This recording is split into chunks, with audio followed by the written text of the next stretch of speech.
Greetings, everyone.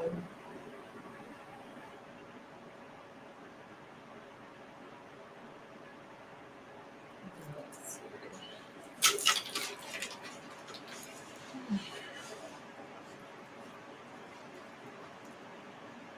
Greetings, everyone. Hopefully, that'll stay. This is Cassandra Faye Floyd, also known as the daughter of the Fates. Let's see here. All right, I'm late. You can thank Carlotta. She called me and woke me up. I was in a coma. It's been a long weekend. It's been a long week. And yeah,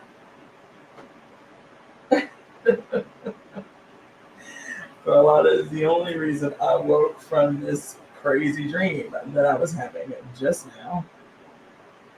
This it's crazy. I was making pottery and sleeping in the woods with alligators. I don't know. It was a crazy ass dream, and I was in it. I was in it. I'll get this. Here we go. Okay. Yeah. So. Oh, hmm. Yeah. I don't know about y'all. But even in preparation for this full moon, child, this full moon had to be my whole ass. And I was here for it. Greetings, Letitia. I was here for it. Just whatever I felt, that's what I did or did not do. I had so many plans for this weekend that did not happen. Because what did I say last weekend? In preparation for this full moon, child, rest, relaxation, integration, all of it. And when I tell you, not one thing that I have planned for this weekend did I get done. Spirit put me on my ass, and there I remained. Understand? Mm, mm, there I remain. You feel me? So, mm, yes, today is October 1st. Today, I woke up. I was on Facebook for a little while this morning, and I told you guys I go through my what do you call it? My memories pretty often because that should be sobering to have your memories come through and see what this day has meant for you in the past. And my memories for October 1st go all the way back for 12 years. 12 years. And if y'all look through the feed, October 1st has always been pretty intense. I just did not remember, I did not peep the pattern. I just didn't peep the pattern of how deep this day has always been historically for me, at least for the last 12 years. And so I spent the first part of the day doing that. And then I went to what's it called? Roscoe's Chicken and Waffles, which is pretty famous out here in California. Went to Roscoe's Chicken and Waffles, child, and had this throwdown with this black male who, in broad daylight, just wanted to act like my big black ass was not standing in this long ass line. And I'm at the end of the line, so it wasn't even like he had. Child, this dude stepped his ass right in front of me like he did not even see me. I was like, excuse me, really? Oh, my bad, my bad. I didn't see you there. You, but you didn't see anybody. But you saw everybody else that was ahead of me in the line. You saw everybody else though, right? But you didn't see me. What I keep telling y'all. What do I keep telling y'all? What do I keep telling y'all? You understand? I was like, you can't have it on this day, baby. I was like, you need to move. Oh, I'm sorry. I'm sorry. No. Oh, my bad. He didn't say I'm sorry. He said, oh, I'm my bad. And then step behind me. Child, look. Let me tell you something. It's like y'all default is to try a woman's resolve. It's like y'all default is to try my resolve. So today you can't have it, lady. You ain't gonna upset me. You are not going to have me on one right before I'm having breakfast. Yes, Letitia. Invisible, trained not to see us. Trained not to see us. And the truth be told, it's at your own detriment. Every time you offend some black woman, you are contributing to your own destruction. Every time you go out of your way, greetings, my name. Every time you go out your way, this motherfucker went out his way to offend me today. For what? He went out of his way on a Sunday, early afternoon. Beautiful day outside. All is right in the world. And shit would not be okay in your life if you cannot offend some black woman. Child, this motherfucker went out his way to offend me today. He really did. He really did. And his gay partner didn't say shit about it. His little Mexican gay partner didn't check him. Saw the whole thing unfold. Because his gay Mexican partner didn't step in front of me. No, his ass did. His black ass did. Oh, my bad. Y'all just go out y'all way to try to stay on the motherfucking nerves. You feel me? That's just that with me for a minute. Because I'm sitting here like yes, let me just go ahead and take. This is gonna be a rant. This is what service gonna be. Because I have to remind myself, like I be so in, and I had such wonderful conversations this weekend with women. I had a reading that I did early Saturday morning that was powerful. It really was. Like one of those readings where I was just as fed as the person that I was reading for. Kept getting my jaw jacked by spirit in this reading. I had a really good weekend, but it was also a sobering weekend. One of my friends, a young white woman, asked me to go to this art opening this Friday night. Yeah, Friday night. I wasn't really in the mood to go anywhere this weekend. I'll be honest. My energy, man. When I tell y'all this full moon kicked me in the chest, punched me in the stomach, jaw jacked me. I'm telling you, this full moon had me on one. You know what I'm saying? I didn't really want to do anything this weekend, but I know that this period in particular, that's what I feel. I feel like I need to be seizing opportunities.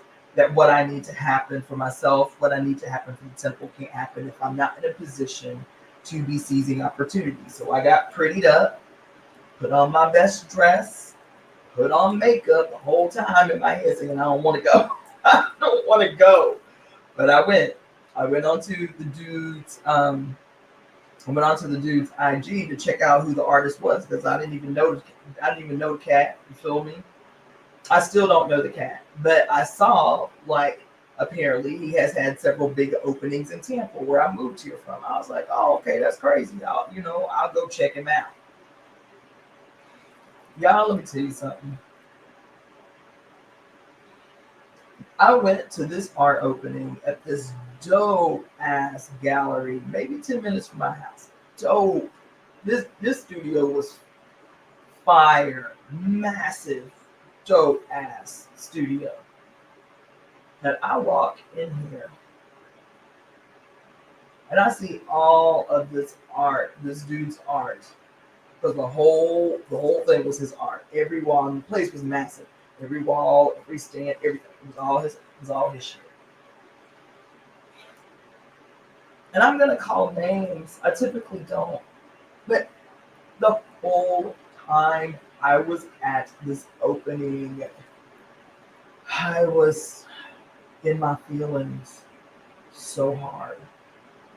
I don't even know the dude's last name, Tristan something, Tristan. But apparently he is a big deal everywhere. Like he has been toured around Europe and Asia. He's been toured all over this country. He's been, on display all over this country. You know what I'm saying? And first of all, I think his company name is like Dead Press, like a play on Dead Press. Dead Press. Dead Press. Oh, Dead Press Printing. I think Dead Press Printing or something to that effect.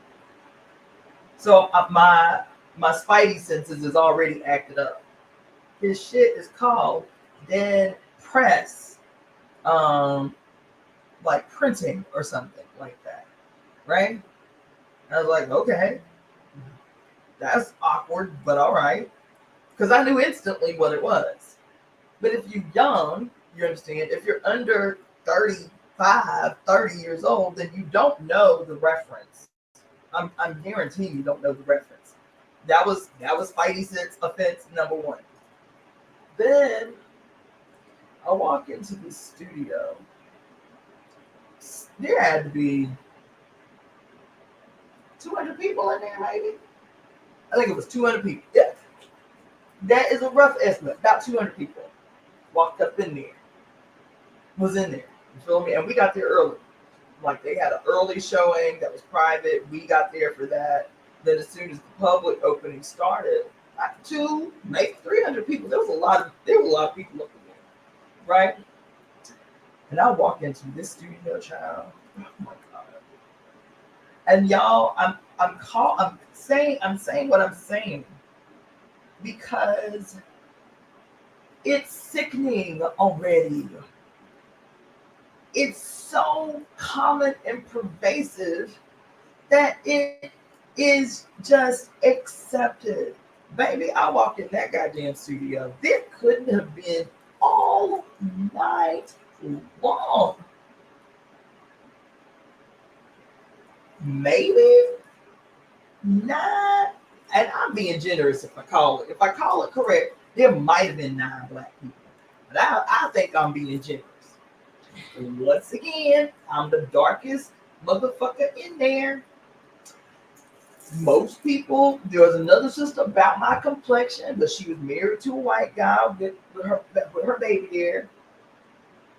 She was about the only other person that was dark as me. There was a sister who was working security. She was a little fairer than I was, just a little bit. Not saying fairer. She was a little bit more light complected than me, right? But everybody else was other. The majority of the others were white, and then there was a lot of Asians there, and then a few of us sprinkled in the mix. Okay. The reason that it is important to make this distinction is because yes, it's an art opening, because that's what some people will say. Well, black people don't really be going to art shows like that. Bullshit. Well, I mean, you have to consider what side of town it was. Blacktown. That's what relatively it was like, downtown LA, but not stand out. It looked kind of hood. It looked kind of hood. The place where the place was. That ain't really that guy, Letitia, that guy. It ain't really, black people don't really be into stuff like that. Bullshit. So Tristan Eaton, yes, right? So you know about him, Letitia? Tell me what's word, because I might be going off about some shit I'm not well versed on. I told you I didn't know the dude before my homegirl invited me to the art opening. She said, I'm going to this art opening of a friend of mine. I said, okay, bet, I'll come. But baby, when I walked in here, and this dude is a white guy, just so we clear, this dude is white, all white, completely white. You understand? She introduced me. He white with little, black, not black like mannerisms, but he white. He white. And I walk into this exhibition, child, and the first thing that I see in a big glass case, huge, like the piece itself, which was a sculpture, I would venture to say it's probably what do you call it? Like the print. What's the kind of printing that you do? The 3D printing. I would venture to say it was probably 3D printed because there was a bunch of them, different colors throughout the place, like a perfectly screen printed replica of this piece that he created. Okay, so the piece was about this big, huge, massive 3D piece of a Black Power fist, y'all, of a jet black, coal black fist, like this, encased. You understand? In a glass box, just like this. And on the Black Power fists are all of these images, historical images of struggle. You feel me? So it's got all kinds. I took pictures. I'm gonna post the pictures.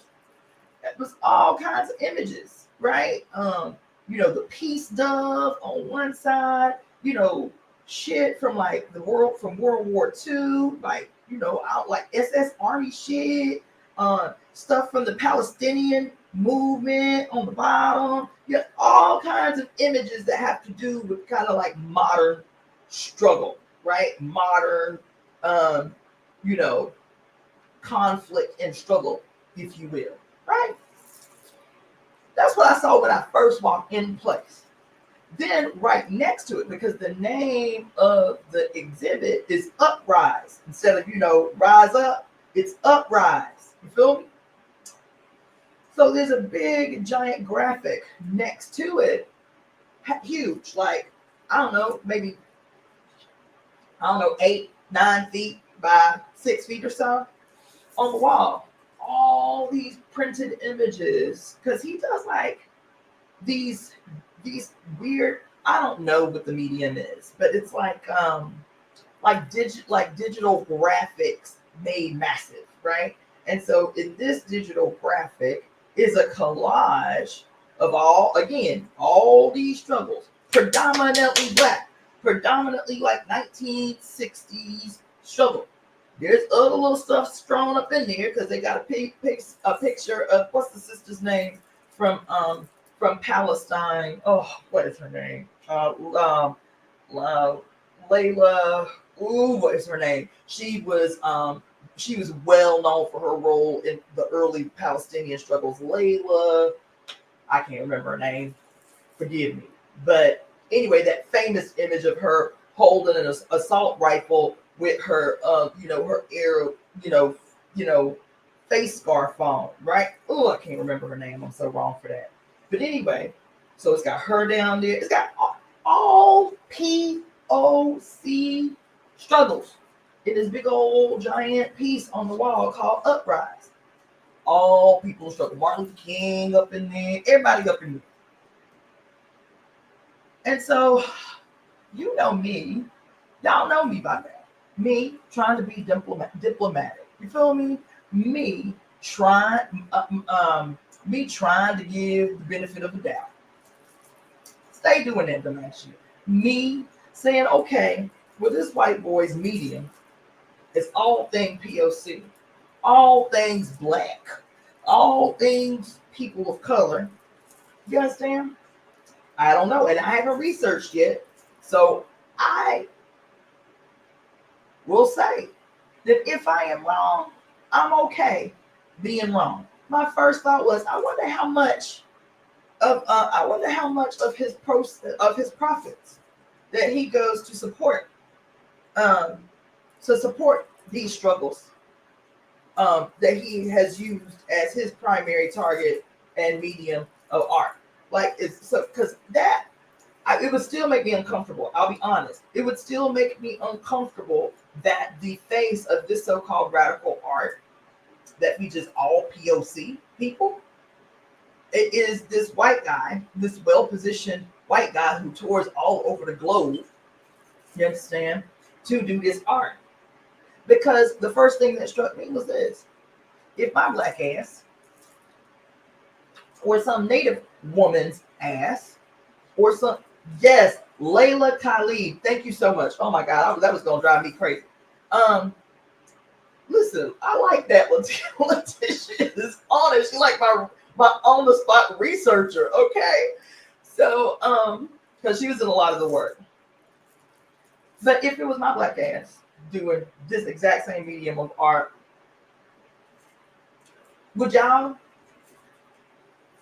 be feeling the same way about this art? Would y'all be touring me all over the globe? Would European institutions and companies be touring me all over the world to display art about the struggles of melanated people, of POC people? Yeah. And I can confidently say no, because we already know that this has happened. The art, the images that he's using are not his. These are black people's images. Images from New Black Panther, from the Black Panther Party newspaper, images from black struggles that was used. It's like propaganda for black struggles in the 1950s and 60s. We already know because it's already been used. Wasn't nobody trying to tour them around. Fund the movement itself. Nobody was doing that. But now it's just a sign of how super progressive you are as a white guy.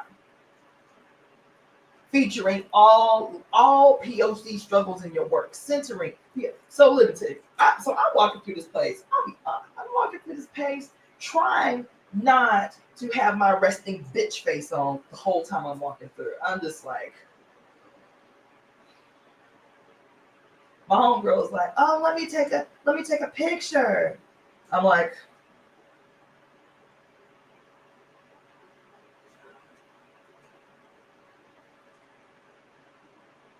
you understand? Because so y'all will see pictures with me in front of this dude's work. It was purposeful. There was a reason I let this girl take pictures of me in front of this dude's work. Because if that had been the products of my labor, it wouldn't be received the same. I know this dude, he probably made, with the line to buying the product, purchasing the product, purchasing the work, this dude had to make $15,000 that night. I'm not even exaggerating. He had to make 15 grand that night. The whole night, from the time the door opened till they literally kicked us out of the spot, the line to purchase from him was stampeded. They had 5 people on the bar just shelling out shit. And then he was on the far end doing some printing, screen printing, and then signing. Screen printing and then signing. Screen print. He had to make $15,000 that night. The event wasn't but 4 hours long. He had to make 15 grand. And I'm probably being liberal with the amount of money. I wouldn't even be surprised if they told me, yeah, he made 30 grand that night. Touring him all over the place. When I went to look him up before the show, when I told you, I said, oh yeah, he had a couple of shows in Tampa. One of the shows, one of the exhibits that he did in Tampa was equally interesting.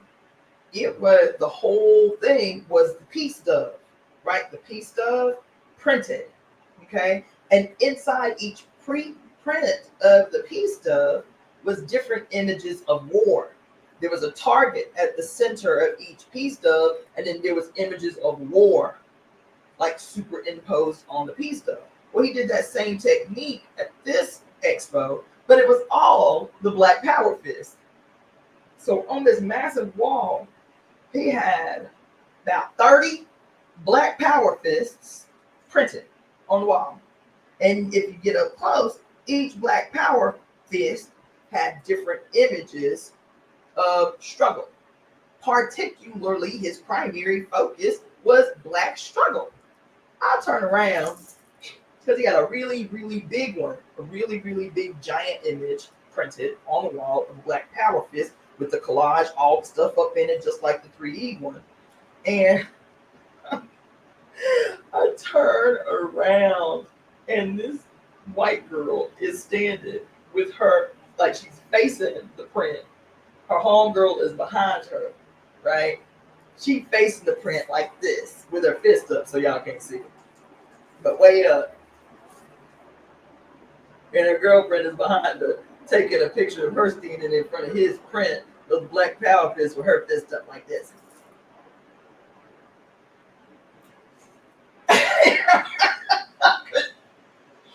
I couldn't even help it. I didn't even realize I did it so hard. I rolled my eyes so hard and went to turn around. And the only other black skinned woman, dark skinned sister up in there with me was one of the security guards. And she came up to me and grabbed my arm. She said, just so you know, I saw that. I was like, oh, you know what I'm saying? She worked at the event. I didn't even know I rolled my eyes that hard. She said, but girl, I saw it just as I had finished rolling my eyes. I turn around and see you rolling your eyes. She said, but I get you. Regular everyday working class black woman was like, look, girl, I'm just here to get my check. She said, I said, well, I said, there's so much wrong with this. She said, true. She said, true. I said, are you from LA? She said, yeah. She said, but see, this watered down. This is the working class everyday system. So we know it's not me with some deep, psychological, philosophical, because I used to be in the Black Power movement that I go extra hard. You know what I'm saying? This was a regular, everyday working class black woman who said, child, they need this shit. They need watered down versions of our shit to make themselves comfortable, to make themselves feel somewhat progressive. That's what this sister in her little security outfit told me. She said, I couldn't even bring my black security guards. I had to bring my Samoan security guards because they need just enough of us in place where they don't feel intimidated. They needed the little sprinkles of us to feel vindicated and justified, but not too many of us in there to have the same visceral response to that shit that I had. So she was like, girl, just drink these people liquor, drink these people wine. You understand? Since you here with your home girl. She said, but just know I saw you. I saw you because you had the same response to the white girl holding up her power fist in front. And it was all over the place, encased all over the place with smaller versions of the big giant Black Power fist with smaller versions of them all over in gold and black. Then he had a book of the entire exhibit, a book called Uprise with a Black Power fist and Martin Luther King on the front. The book had a picture of a Black Power fist and Martin Luther King on the front. Okay.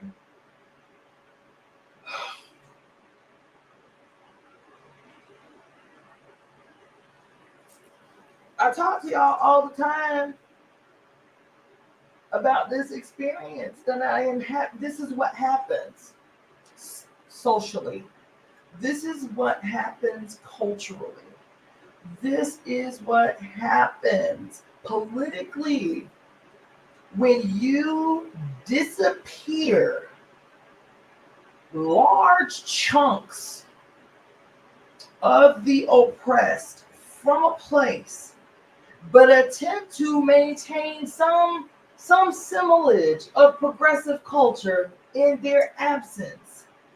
It is this weird, malignant, fucked up,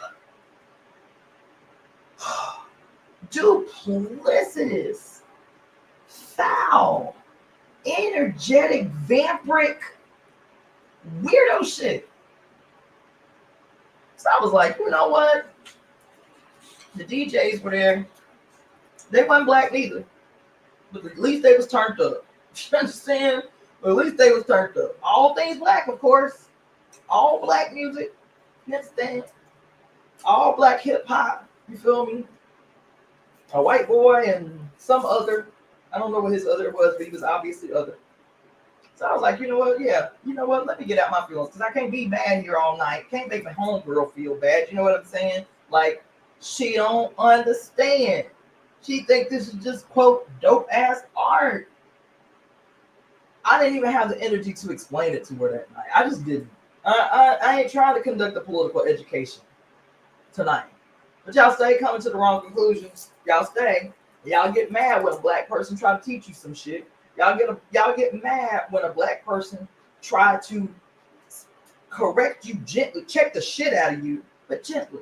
Because you need it. Because you stay coming to the wrong conclusions, man. Like I told y'all, this thing that happened a few months ago with the woman I done work with, she ain't talked to me since, which I ventured would be the case, but I wasn't going. Like, if you call me, because she saw the presentation, the live that I did on it about the hip hop show and shit. If you call me and we have a civil conversation, and you leave the conversation making it in your mind that because you offended by truth telling, we can't talk no more, that's on you. That's on you. But when you are not black,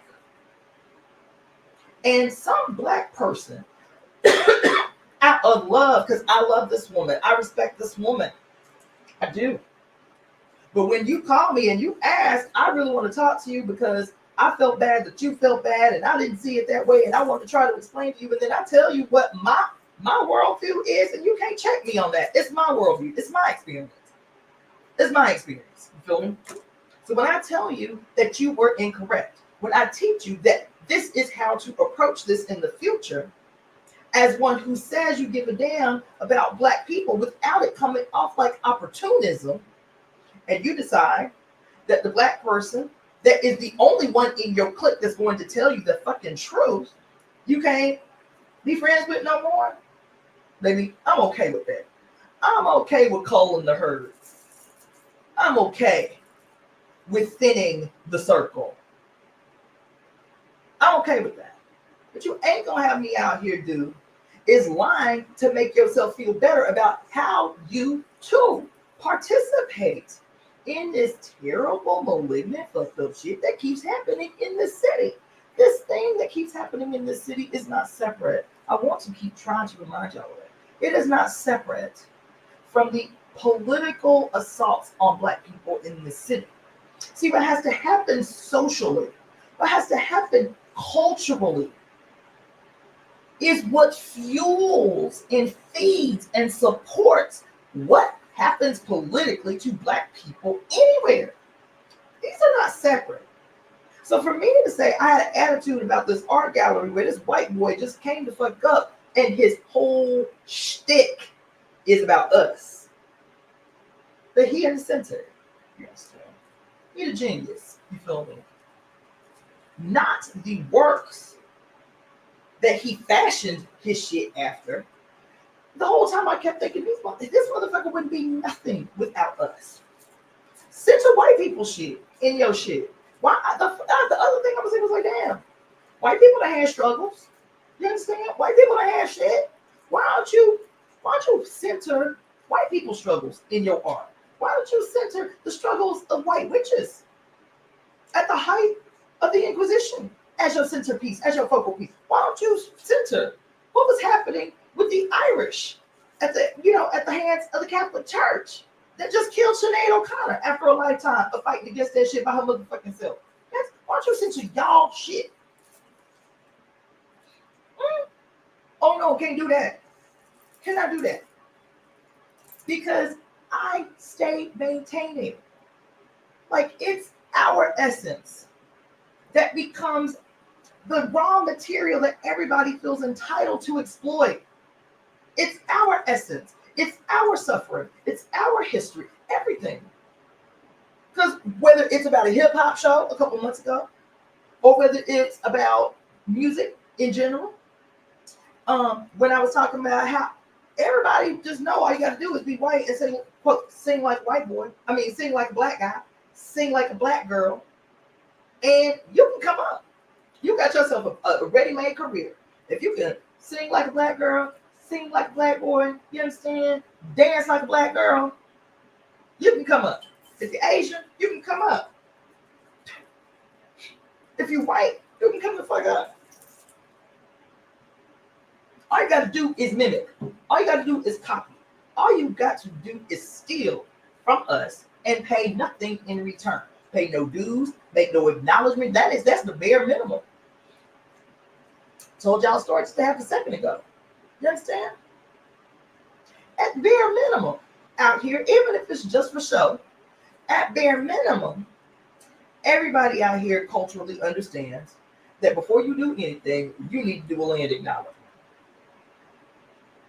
That you standing on generations upon generations upon generations upon generations of native people's bodies, blood, life loss, culture. At bare minimum, acknowledge the land and the people, the natural inhabitants of the land. Everybody recognize that. It's the thing, guys. No matter where you go, black, brown, red, yellow, no matter what event you go to, people, say, I want to acknowledge that this is Tonga land, Chumash land. We standing up on. It is the suffering of the Chumash and the Tonga people for whom this event is happening. You understand? Don't nobody feel no need to acknowledge Africans, black people. Don't nobody feel the need before they white boy hip hop concert to say, I want to thank black people. I want to say that every day and every time I write, I want to acknowledge the suffering of African people, the suffering of black people brought here as captives. You understand? To build a country that wasn't meant for their benefit, not of their own. You understand? I want to acknowledge that it is their suffering that has been the primary producer of their arts since they've been here.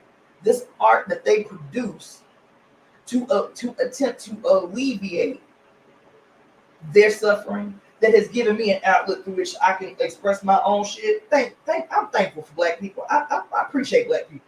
Even if that's the bare minimum that you can do, is cultural acknowledgement of black people, for whom the bodies, blood, bone, and suffering of which we all stand on every square inch of this thing known as North America. You understand? If I go to this child, it was a test. It was a test to keep a straight face and that bullshit the whole time I was there. It was a test. It really was. It was a test. Every time, every corner I turned, I was offended. I was offended. And I'm so grateful. I am so thankful, because I don't want to be the person that people assume just look like I go into spaces to be offended, because I don't. But I know, because I'm so super analytical. I'm talking about I want to change the world. I was in a Black Power organization for 12 years. I recognize sometimes I got to be like, child, it is what it is. You know what I'm saying? But I was so grateful that night when that sister pulled me aside working and was like, it ain't just you. It ain't just you. I see you and I feel you. And this some bullshit. She said, but that's what they need to feel comfortable in this space. You see all these people, this is what they need to feel comfortable. This is what they need. They need us, but without us present. Isn't that something? They need us in the space, but without us present, you said. They need us, but without having to see us. They need us, but without our critique. They need us, but without us being able to articulate what is wrong with this picture. You understand? That happened. So she said, trust me, I understand. I'm pretty sure we all do. Child, just like motherfuckers oblivious out here. like I'm an alien. Like I'm talking out one side of my head. let me tell you what else happened this weekend. So I did this reading. That was it was for a homie. That's why I didn't. It was a thing. I was supposed to do a 30-minute reading for the sister. This reading turned into a 2-hour session, right? And the day before I did her reading, I think some of you might have seen it. I posted this video that came through my IG. It was so hilarious, but so perfect. It was funny. I watched this shit about 20 times on IG. It was a video of this Asian woman um, playing herself and playing God, right? So she is God and she's herself. And herself, is saying in a very Zen-like fashion, God, spirit, whatever, I'm ready. I've done the work. I have gone on spiritual retreat. I have done ayahuasca. I have done the affirmations. I meditate. I've done all the work. I've been diligent in the work.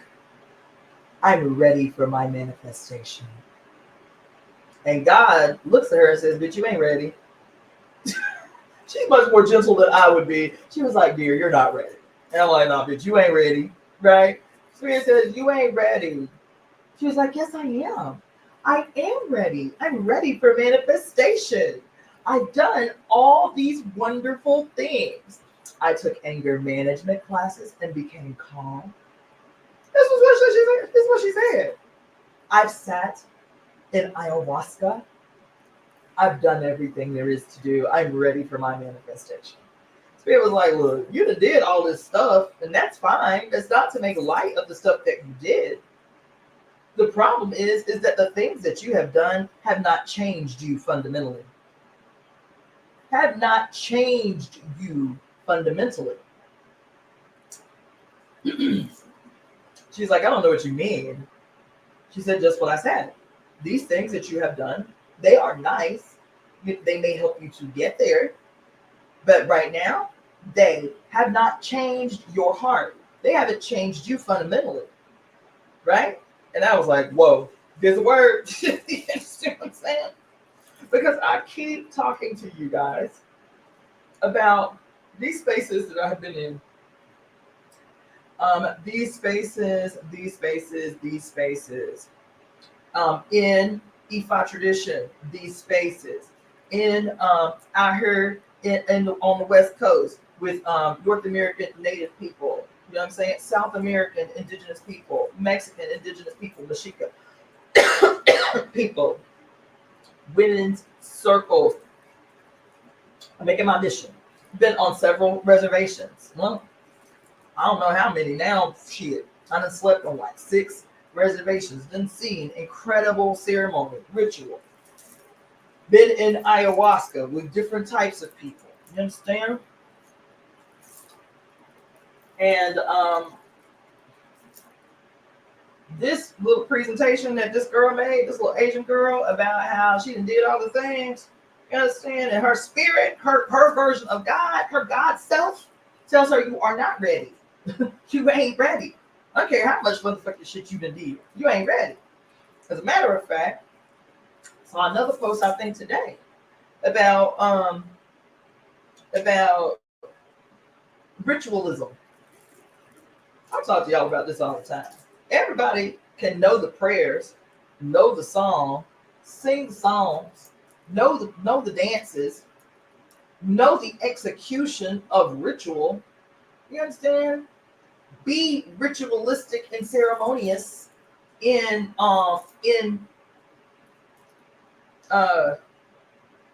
ceremonious, in rituals and in ceremonies. But it's like, and I've never seen it as interesting as it is here in LA, because the problem is, it's just like this girl in the video. I've seen so many people, met so many people out here who are, quote, spiritual people, who are And I want to be careful because it's not a judgment that I am making. But when you are in space with people and it's not even like, because people will say, oh, well, it's fake out in California. That's not what I'm experiencing. Because I can see fake. You understand? And I've seen it. I've seen it. You understand? But there are people who are out here doing these things, having experiences, especially on substance. Like you eat a fistful of mushrooms, you're bound to have an experience. You take ayahuasca or you do Kambo, you're bound to have an experience because what that is supposed to do, quote, is quote, open the doors of perception. It's supposed to make clear that which has been deliberately made cloudy or unclear. So that's fine. You're bound to have a spiritual experience. But you cannot act as if your spiritual experience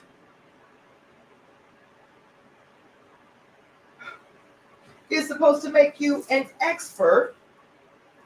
It's supposed to make you ready to teach others without the very real social work, without the very real political work, without the very real, that's what I'm talking about. That's why. Where did that book at? That's why. In The Great Cosmic Mother, when in the chapter known as The Machine, Barbara Moore goes off. Why did she go off? She went off because in 1987, they were having the same problem.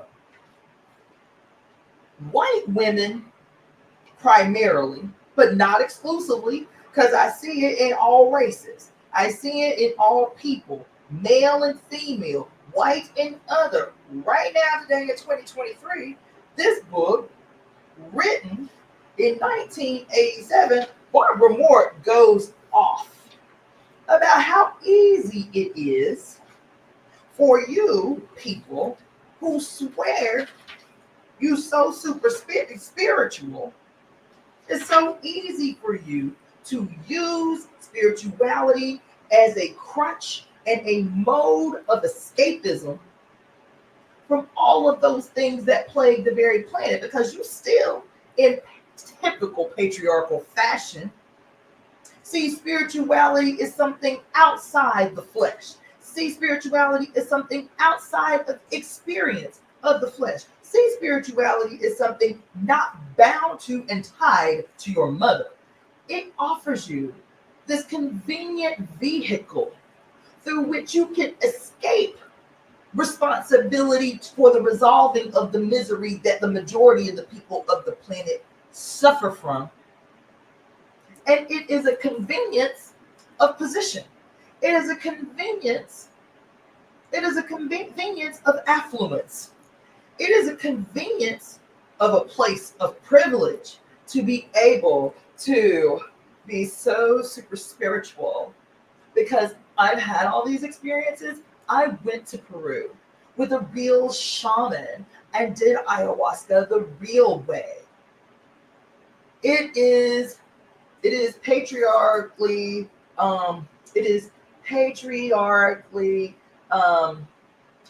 what's the word I'm looking for? It is a position of privilege that allows you to do this. It is. When that, what's that white woman name? They have a documentary about her. Her name was Guru Jagat. Do y'all remember her? Guru Jagat? Anybody? I know Abasi do, because ever since I showed the documentary, he's been on one. Here, this white girl who had these experiences as a child, that were probably terrible. You understand? That caused her to see the need to escape her home life in Colorado, but she was upper middle class, born and raised upper middle class.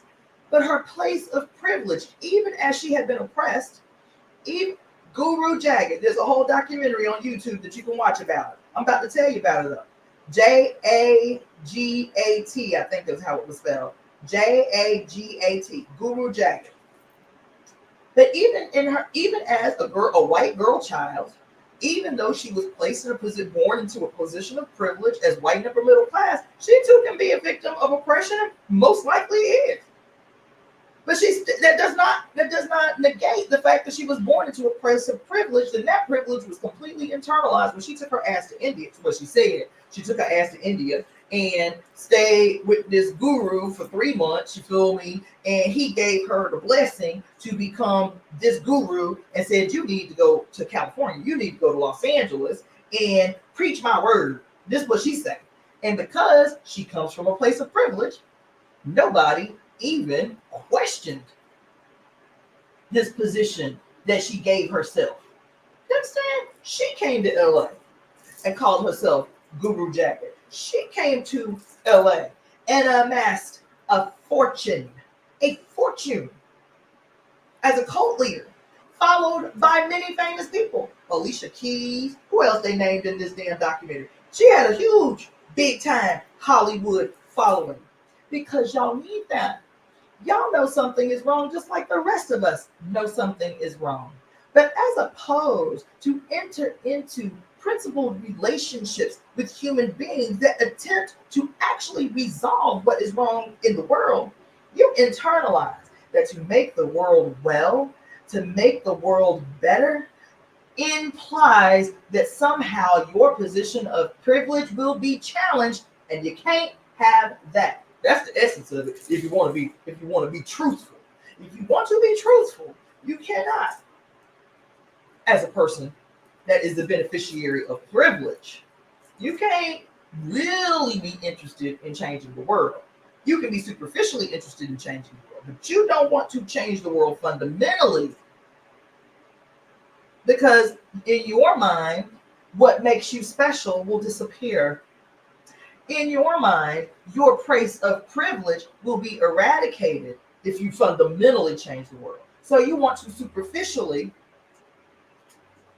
sprinkle privilege down on us lowly folk, you feel me, while still feeling vindicated. I'm told by a friend of mine, it's a quote that the Pope made, John Paul II made. We need the poor. We need the poor. That is the essence and the fundamental necessity for philanthropy, is to sprinkle just enough that you don't check the shit out of us. It's to give just enough that you don't see and check sternly how we perpetuate this dichotomy that exists in the world. You see? What? Don't bite the hand that feeds you type of bullshit? We need the poor, said John Paul II. We need the poor means that we need to maintain institutions that create poverty in the first place to make us relevant, so that we remain relevant, so that our position of privilege is never challenged or fundamentally transformed. You see, honey, she said it right here, and she especially talks about white women's complicit role in this problem. White people's role in the maintenance of this problem.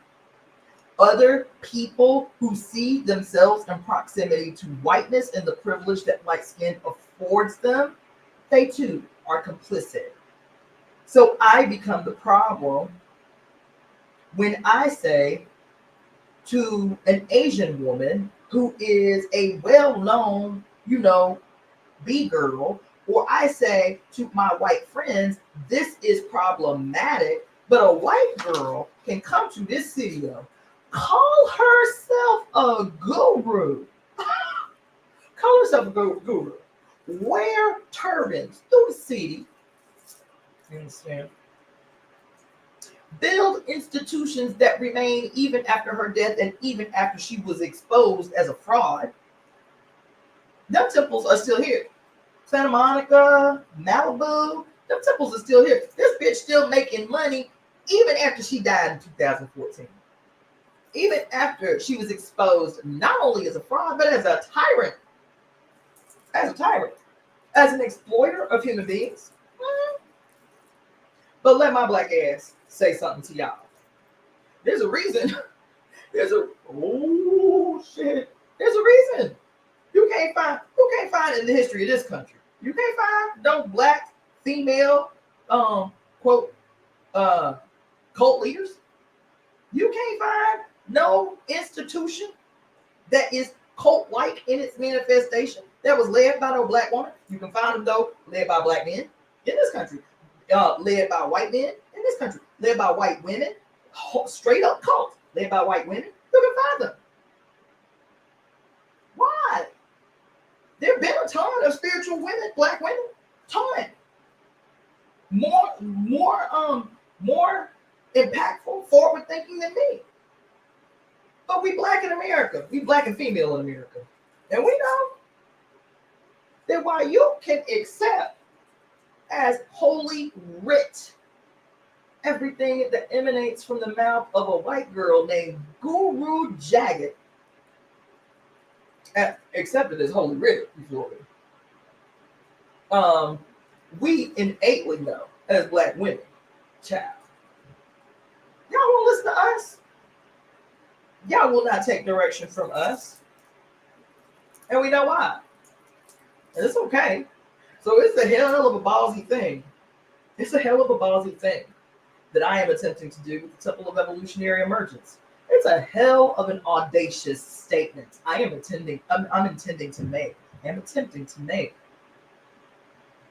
as the founder of the Temple of Evolutionary Emergence. I am well versed and well studied, not only through my personal life experience. I was born into an end of the world religious cult. So not only through my personal life experience, lived experience as a member of a cult, as a member of several cults, if I be honest with you, but that's another story for another day. You understand? But also being deliberate in studying. Because unlike previous cult leaders, and I'm not saying that the Temple of Evolutionary Emergence is a cult. If anything, it's an anti-cult. And I hate to even use that term because that's typically associated with Christian shit. Anti-cults, you feel me? Christianity is a cult. It's one of the most violent, bloody cults that has ever existed. But I digress. There's a reason that I have to tell y'all these stories because I recognize the daunting nature of this task. I could be a Guru Jagat. You know, you see what I'm saying? I can emerge from nowhere. A little white girl from suburban fucking Colorado come into a city where nobody knows me, you feel me? Wear a turban and some eclectic clothes, make a few statements, and in no time, baby, they said in less than a year, she had her little circle built. You feel me? You understand? Because I know how America and Americans treat my white-skinned self. There ain't no lies that I can tell. I am automatically believed as a white female, as a white male, even as a black man in a lot of cases, especially popularity kind of cases. You feel me? The etymology of cult is culture and to tend. Yeah, I get it, but I also recognize the cultural implications of the word cult. So I'm not trying to get caught up on semantics. I'm talking about the fact that cults, especially as we know them in the history of the United States, which is about the first documented cult in the history of the United States, was in 1850 something, 1856. As a matter of fact, I told y'all this before, but anyway.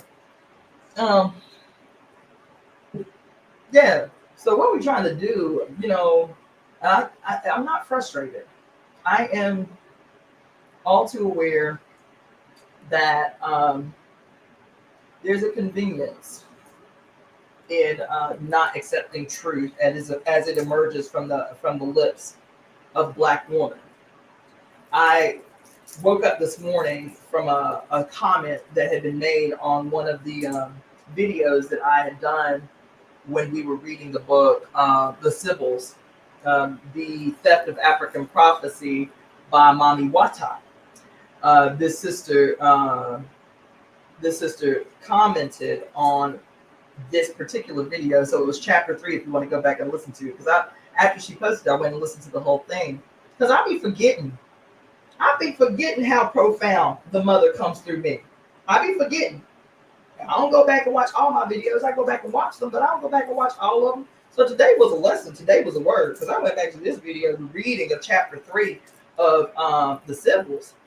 And after I finished reading the little, closeout, if you will, it was right on time for the theme of the day. Right on time. Right on time. And it, as a matter of fact, it is the lesson for today. Take what comes out of the mouth of any black woman. I won't say every black woman. Let me backtrack that. Let me back that up. Because yeah, just accept that those of us, black skinned women, who are at work, who are at deliberate, diligent work with the mother, accept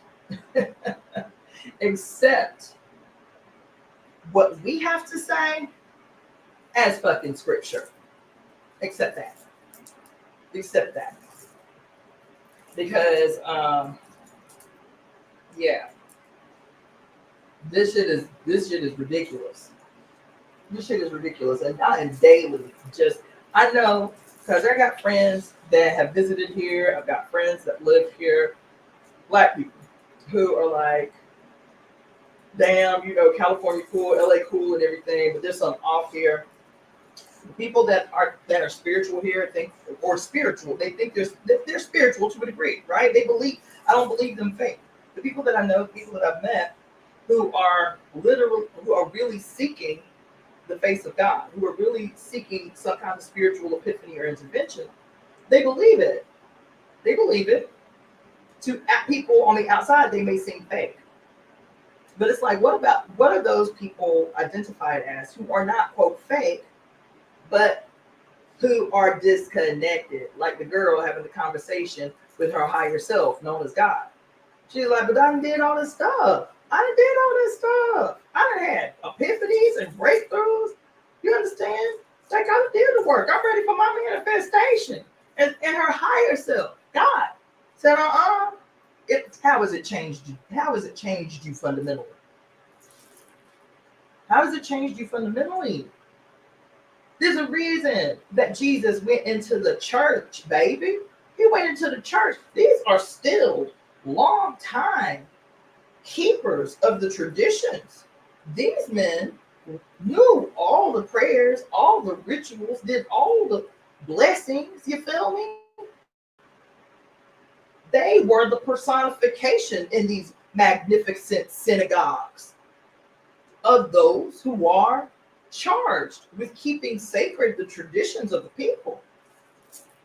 There's a message in this scripture. Jesus went in there like a renegade, knocking over tables.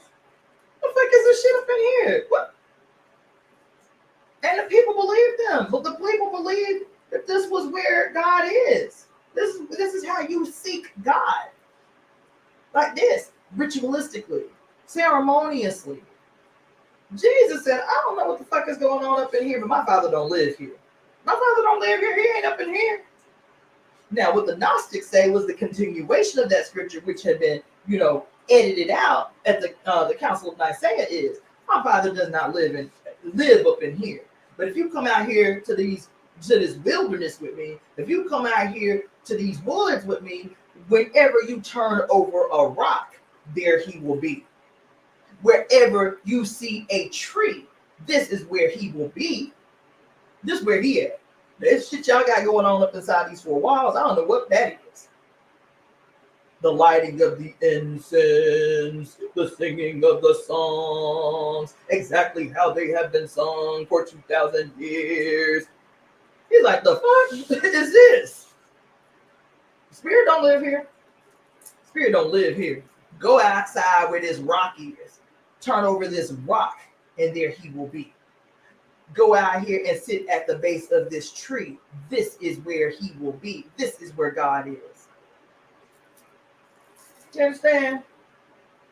And so the people have been had. It's not a condemnation of people seeking the face of God, how the only way that they have learned that they can seek the face of God.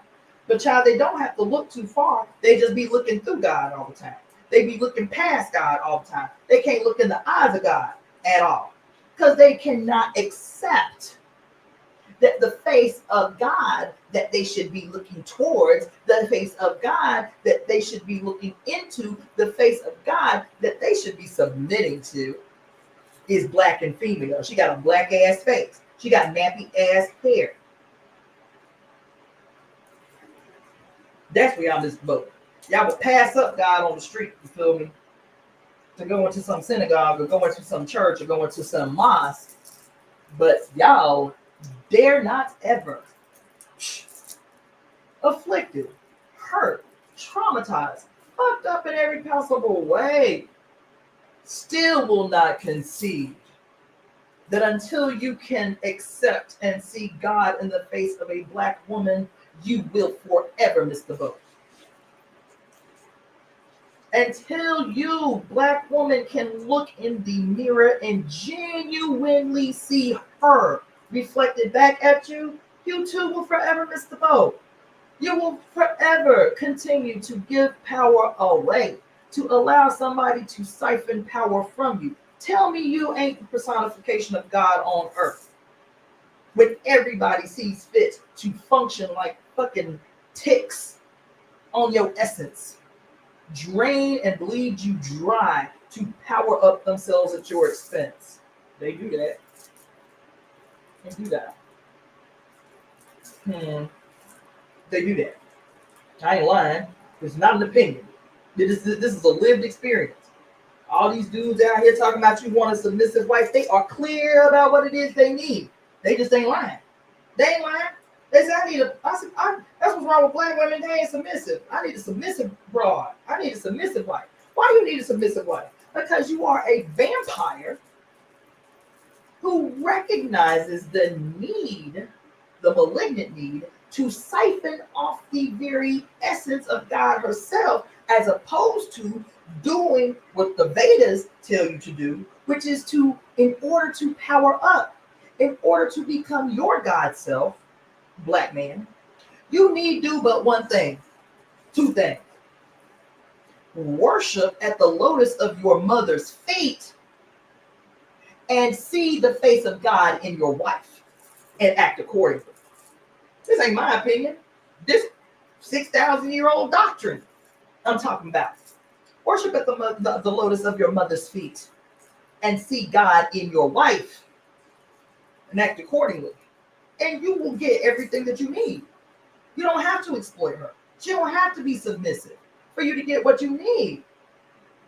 But in a world defined by patriarchy, defined by the Roman Empire in the age of Aries, all of you jump on board to become the parasites on a depleted mother. All of you. All of you jump on board. This is a political statement that I'm making, just so you know. This is a social statement that I am making, just so you know. This is a medical statement that I am making, just so you know. This is a spiritual statement that I am making, just so you know. This is a scientific statement that I am making, just so you know, just so you are clear. I'm not linear at all. I see through the ways that the dichotomies have been exploited to keep you from having a completely integrated God self experience. You see? I understand how science and spirit and politics and mathematics and psychology and medicine have an integrated relationship with one another so that we can be made whole again. Not in some esoteric way, in our very real, material, lived experience. What is she saying here? Let's see.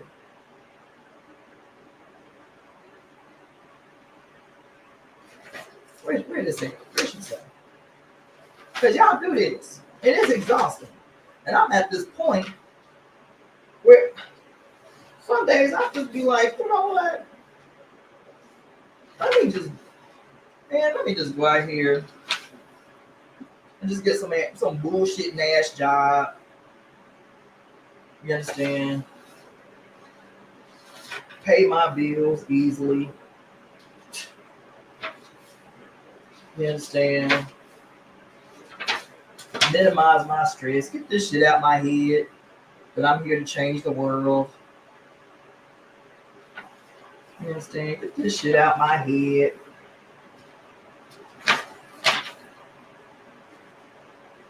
That I was told in ceremony that this is my work to do. That I can accept it or not accept it. But if I don't accept it, I cannot blame anyone but myself for what ensues afterwards. You understand? Where is that? I know it's a machine. It's another machine. Yeah. Yeah.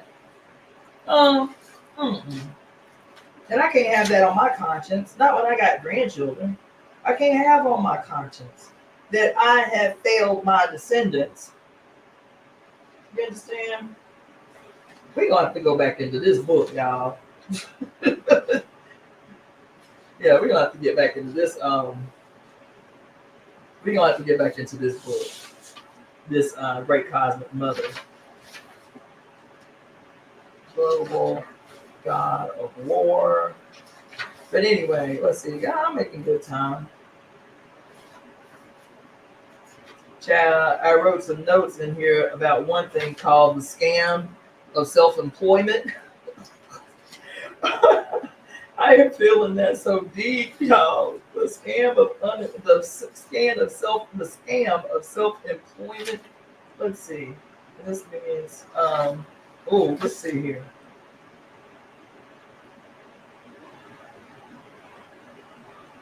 Let's see.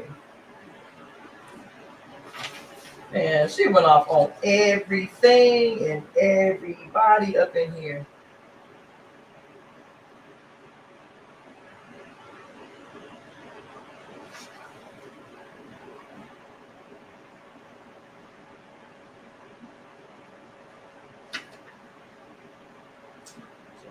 She so deep.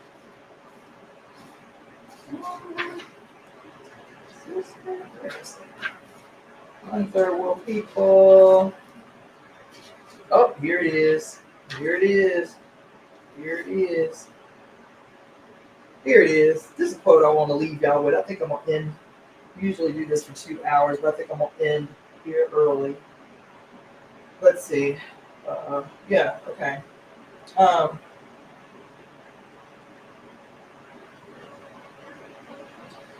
Just as Western biblical spirituality has served to rationalize imperialism, it has simultaneously served to stifle political criticism and activity against imperialism. I hope y'all following. It has been spiritual to colonize. It has been spiritual to brutalize and to plunder, but not spiritual to talk about it. I.e., spirituality has long been reified into an upper and middle class euphemistic process. Y'all ain't hearing. Y'all ain't hearing. Y'all ain't hearing. Y'all ain't hearing. It is spiritual to brutalize. It is spiritual to colonize. It is spiritual to plunder, rape, rob, and steal. It is not political. It's not spiritual to talk about it. Spirituality has long been reified into an upper and middle class euphemistic process in which it is considered not polite to discuss the origin of one's wealth.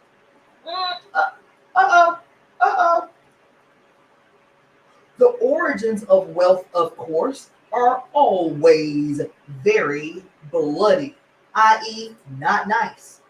In the name of refined sensibility, aka spirituality, aka abstractness, the pursuit of bloody truth is always discouraged.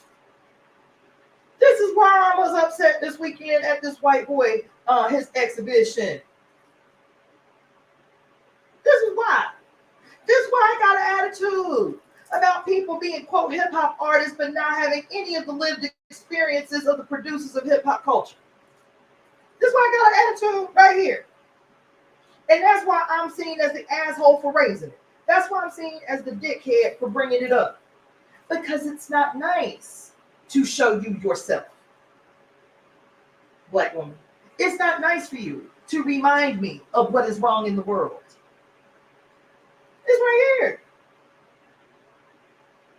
It's not nice to talk about the origins of one's wealth and privilege. The paradigm for this class evasion of the blood origins of wealth lies in the patriarchal evasion of the blood origins of life.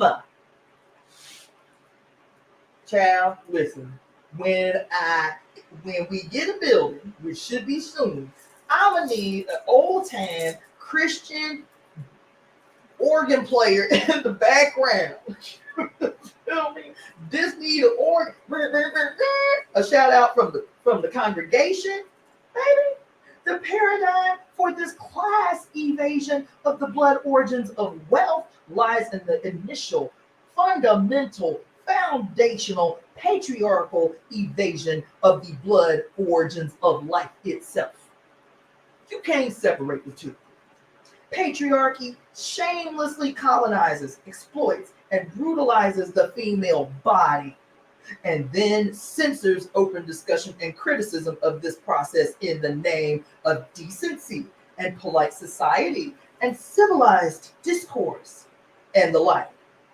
In both cases, the pretense of spirit is used to cover up the fact of blood, of blood, of blood.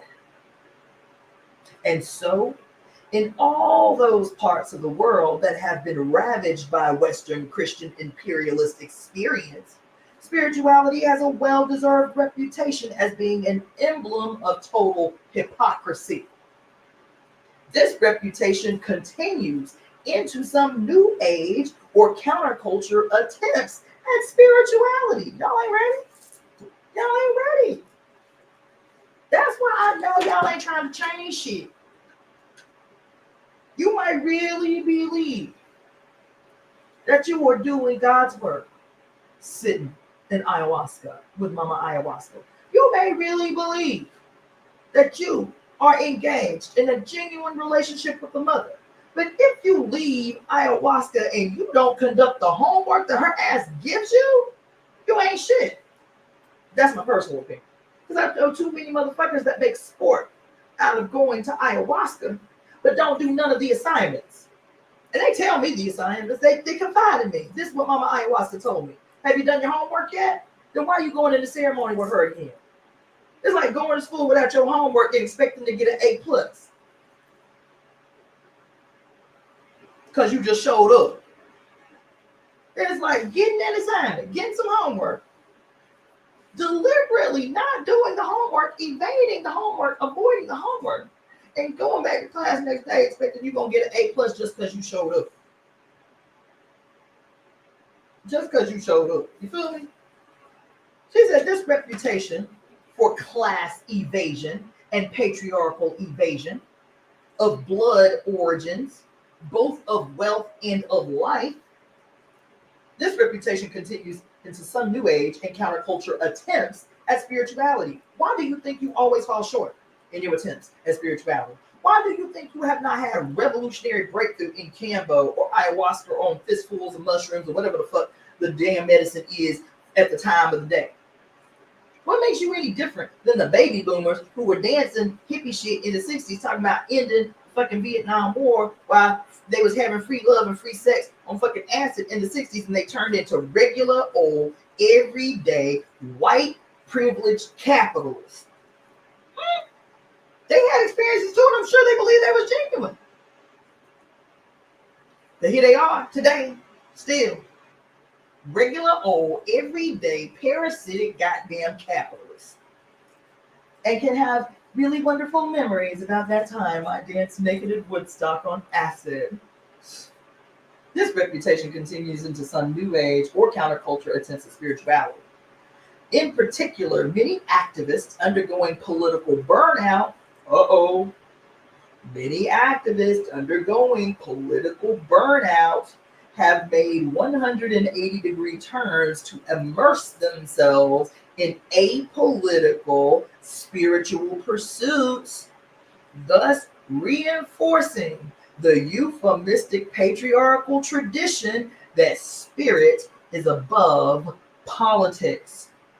The left hand shouldn't know what the right hand is doing. Profit 6 days a week and go to church on Sunday. All being psychological devices to allow people to enjoy the fruits of patriarchal profit systems while avoiding responsibility for their sag-wine roots. Ooh, ooh, okay? They all mean, quote, don't look too closely at the origins of your wealth, including the wealth of spiritual privilege, including the wealth of spiritual privilege. For it is true that all spiritual exercise in the Western world is performed on a cushion of wealth and privilege.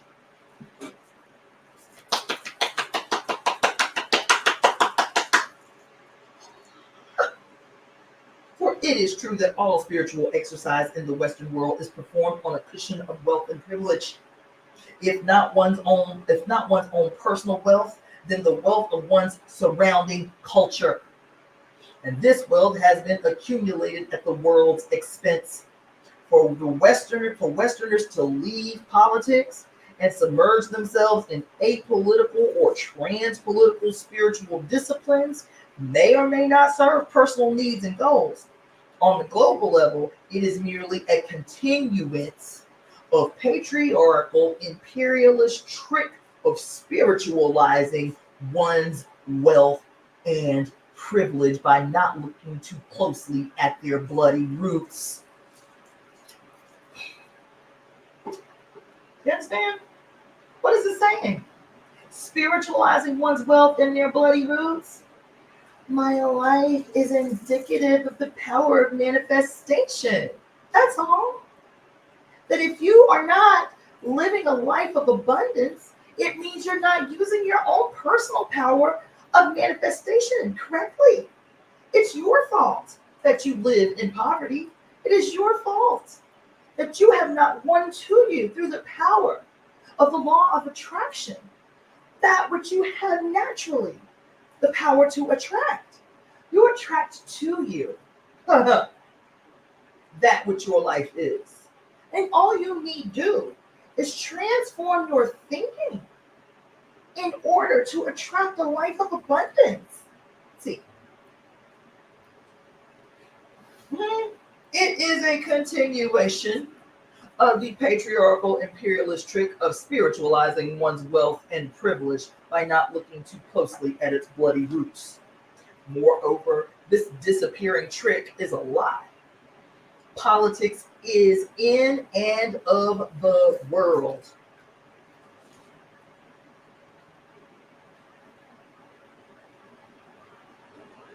And nobody leaves the world, even though with all their wealth they trying to. Spiritual people leave politics only in the sense that rich people leave poverty, i.e., by being able to afford to fly off to some other place where they won't have to look at poverty. But poverty, like politics, is in and of the contemporary world because most people on the world live in poverty and in politics, not by chance, not by choice, but by brute force. They have become ontological conditions for the entire world. Nobody escapes them. Some people have the illusion of escaping them for more or less prolonged periods of time, just as during the incessant plagues, wars, and political upheavals of the early Middle Ages, rich people barricaded themselves into well-stocked castles, while hordes of sick and starving banged and died at their gates.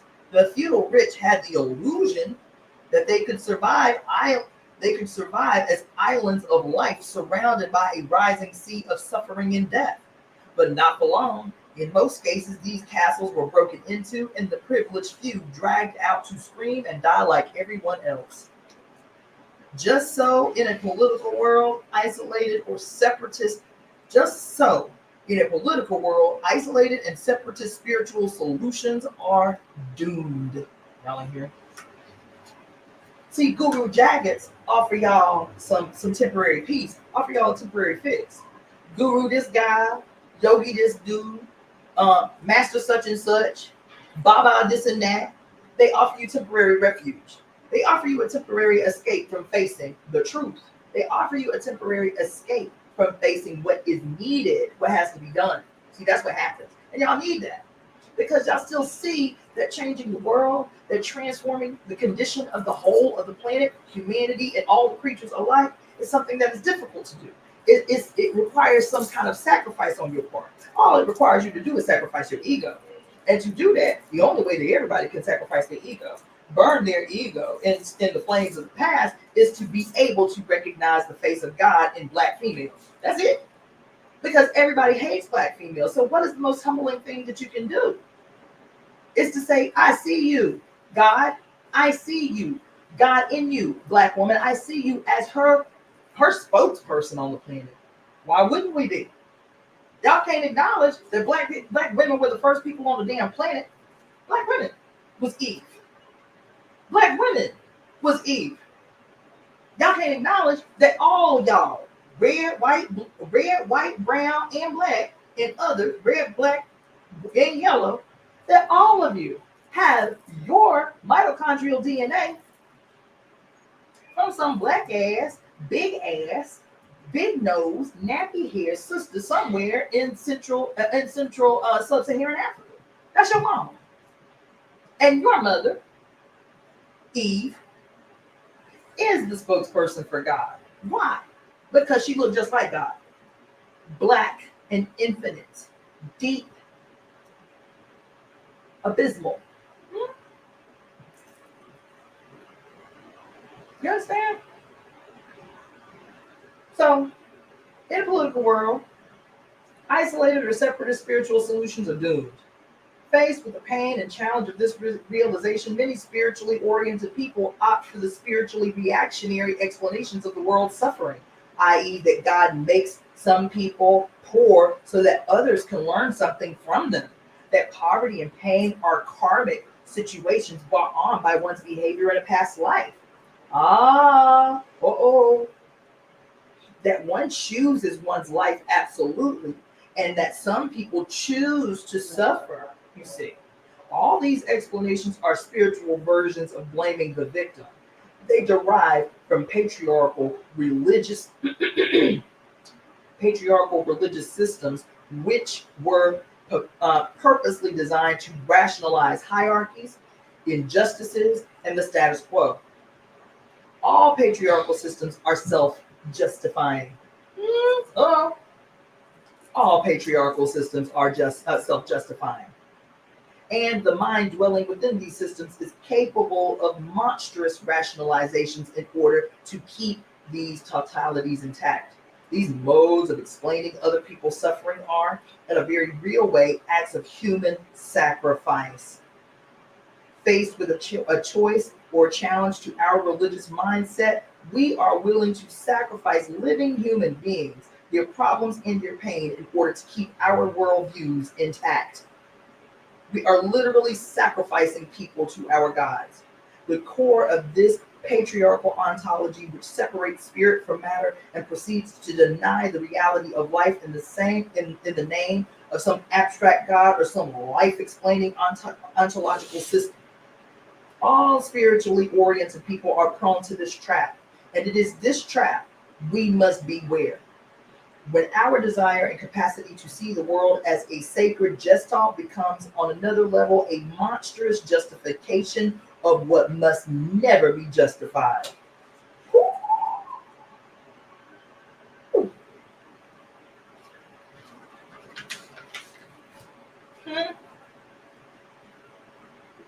Because women's spirituality in the Western world has been, or has often seemed to be, a cultural luxury of mostly white middle-class women. It too has been accused, quite justly, of lacking spiritual consciousness, or at least of lacking a political reference. On another level, many lesbian and even hetero feminists who are, quote, into the goddess have opted for cultural political separatism. They have left politics and political solutions, that is, by blaming the world's problems on men and then refusing to have anything to do, quote, with the man's world. Let him clean up his own mess. The glaring problem with this separatist solution is that the man's world is still filled with a majority population of women and children.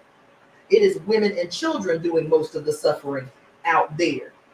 And to turn one's back on, quote, the man's world is to turn one's back on them.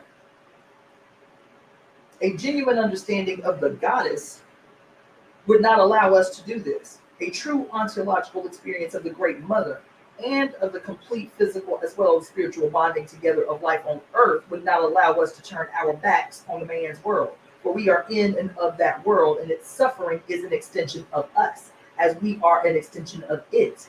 In a true reliving of the world's first religion, we can make no distinctions between the life of the spirit and the life of the flesh, for they are one.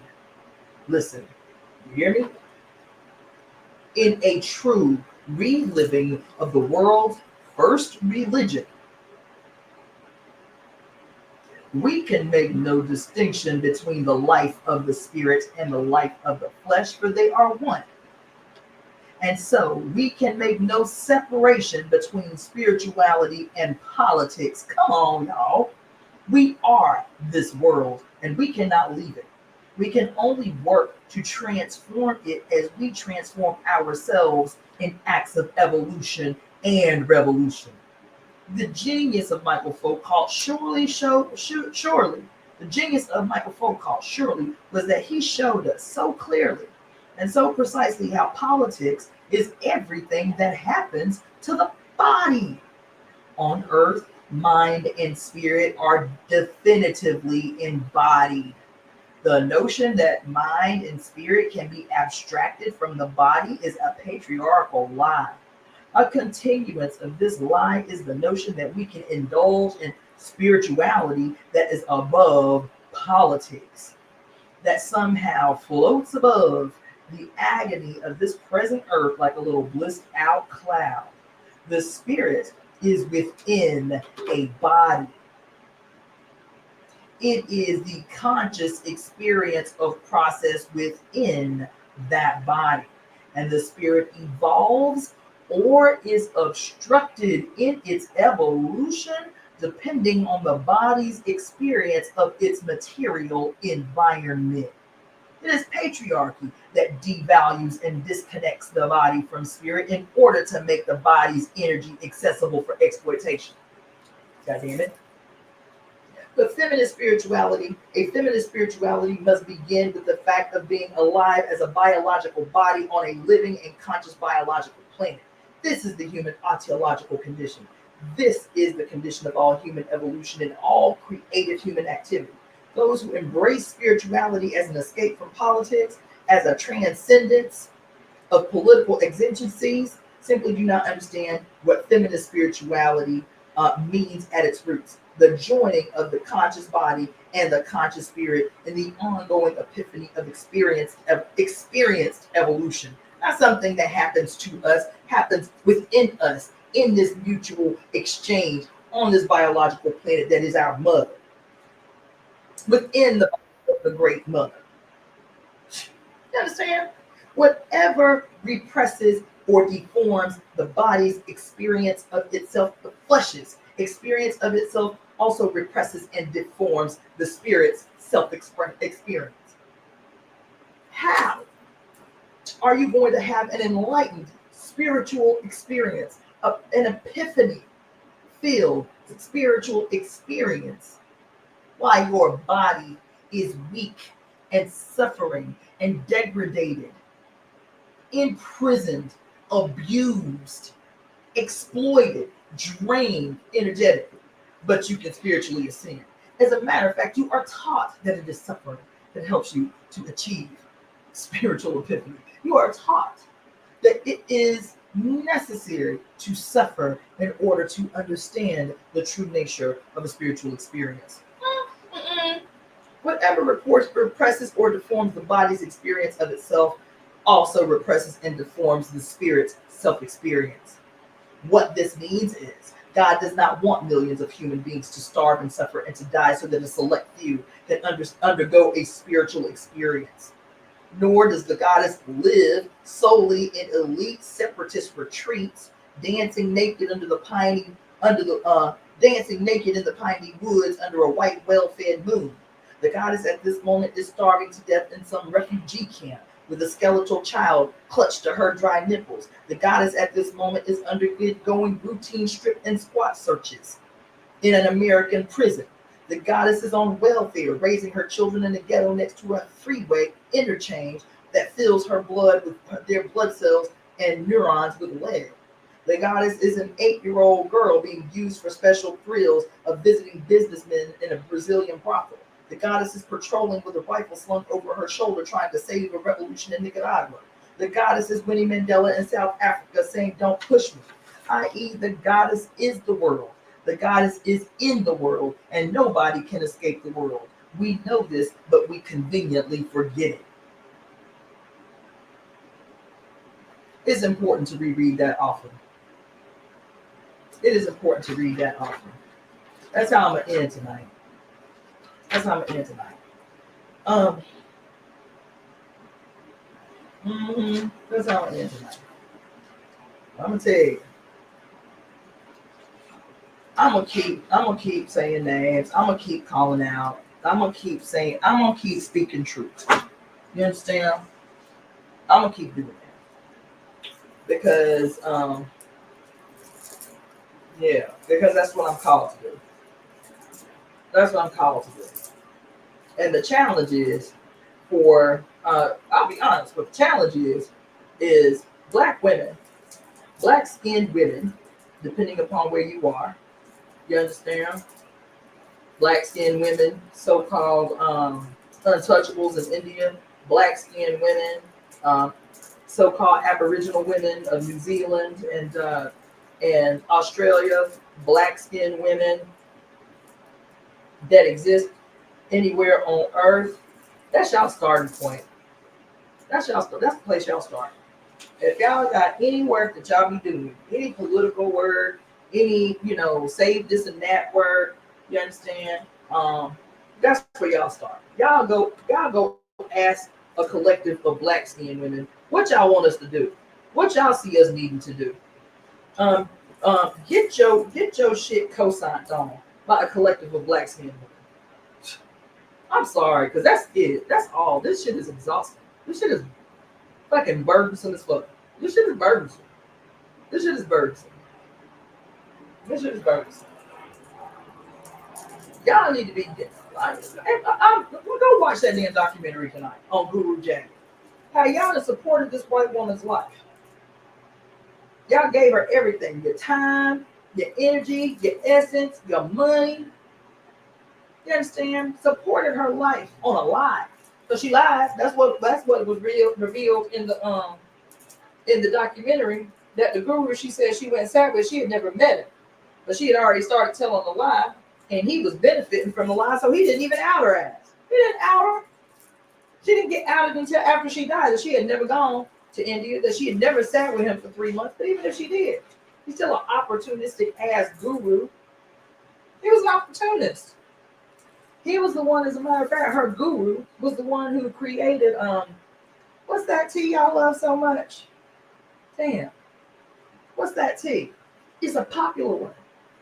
I forget it. But it's a popular tea. A very, very, very popular tea. Zen tea or some shit. Big popular tea. Everybody drinks tea. Everybody knows the tea. Once you see it, you'll be like, oh yeah. He was the founder and creator of this tea. Because, he's a guru on some Zen shit, on some living a life of peace. And he's a vegetarian and a vegan because he doesn't believe in exploiting or killing animals. Meanwhile, his ass was supporting wars, buying into funding wars. That's what the documentary said.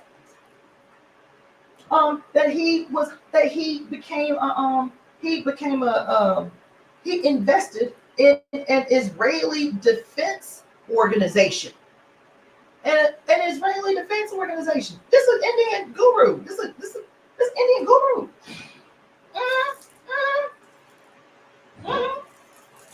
That's what he did. So her guru was a parasite. Her guru was a war funder, a war investor. While lulling y'all to sleep out here in LA on some Zen shit. Lulling y'all to sleep on some Zen shit. You feel me?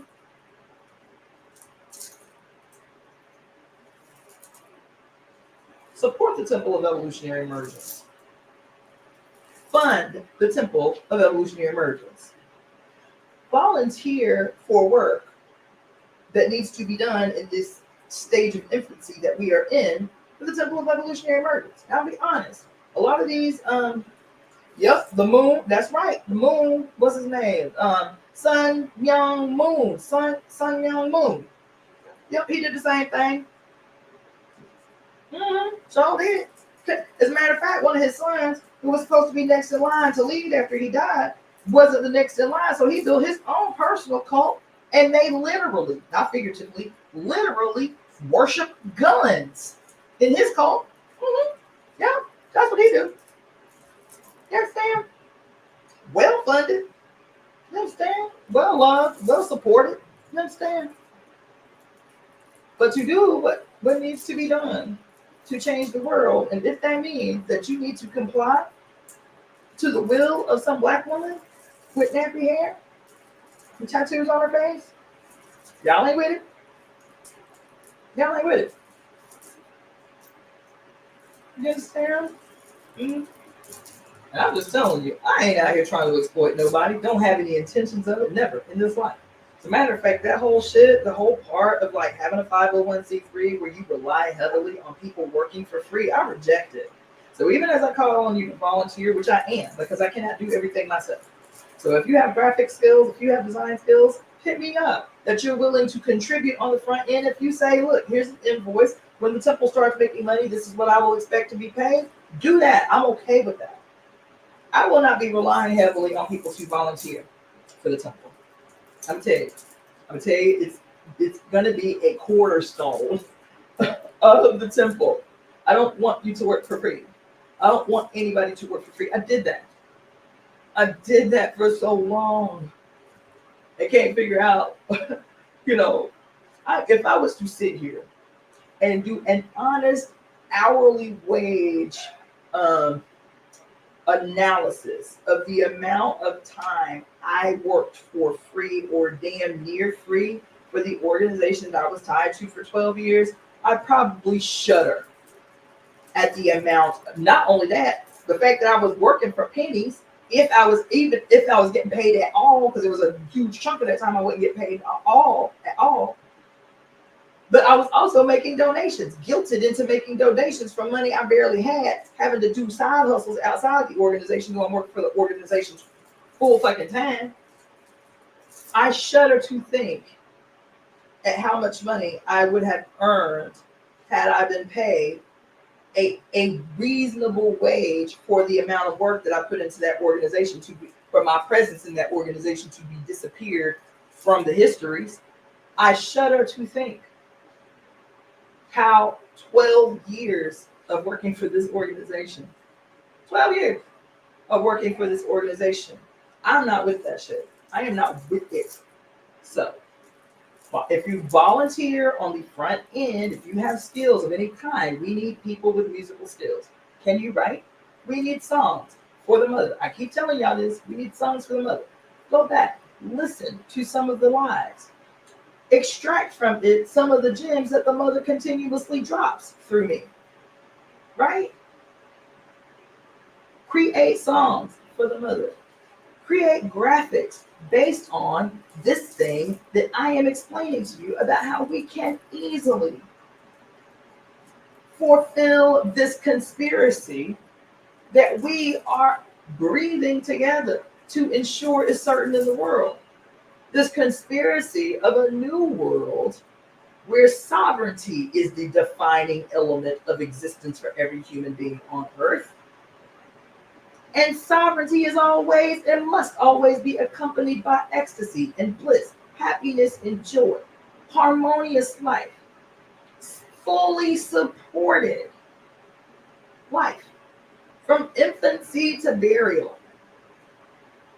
This can be made real. The wealth to ensure its certainty already exists. We've already created it, generated it, but it has been siphoned from us by a few who hoard the wealth produced by the many. You understand what I'm saying? So, if you volunteer and you need to be paid for the work that you do, that's what I'm asking. Volunteer on the front end, create an invoice that I will give to our treasurer and say that when the temple starts to generate an actual income, whether through eliciting grants, which we're going to be doing, grant writing and all of that stuff that 501c3s have the ability to do, that everybody that has volunteered and wants to get paid will be paid. And you determine the value of your labor.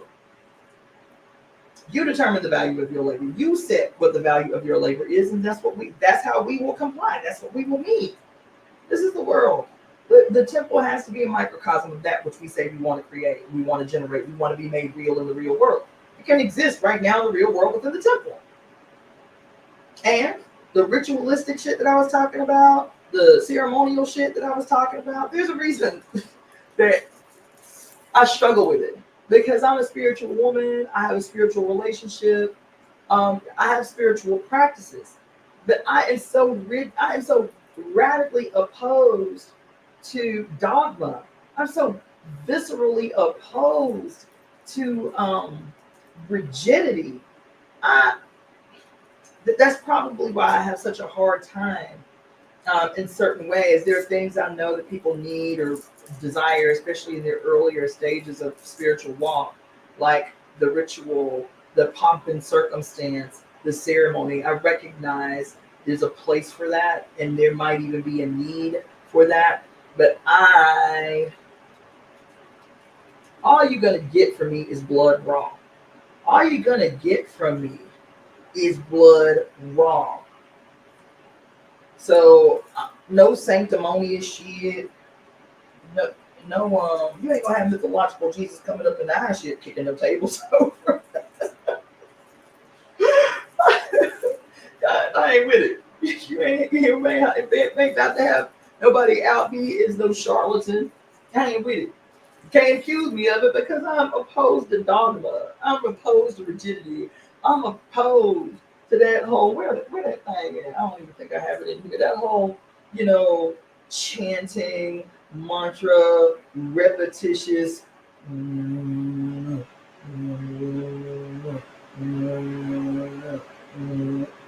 This is me mimicking, doing mantras with the prayer beads. This is what that this is what that is.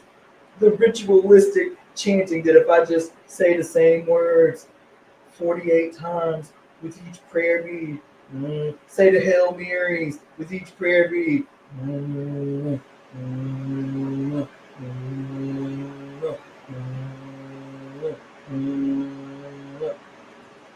You won't have me doing it. You won't catch me doing it. If that's how you get there, no shade, baby. If you in the temple of evolutionary emergence, and that's how you get there, no shade. Do you? Do you? What I am telling you is that ain't no shit you will see me doing. That's not how I get there. That's not how me and spirit work. That's not how the goddess informs me of what needs to happen next. So you won't find any dogma here. You won't find any, methodical, ritualistic. I love chaos. I'll be honest. I accept chaos as the medium. I embrace disorder. I embrace discord. I accept all breaks of norm. I fully accept all breaks with tradition. I accept that. I accept that this is an age for the installation and creation of new traditions. new culture, new ways of existing. I accept that. I accept that chaos and discord and disorder are the ways and the places with which epiphany arises and emerges and reveals herself. I'm okay with that.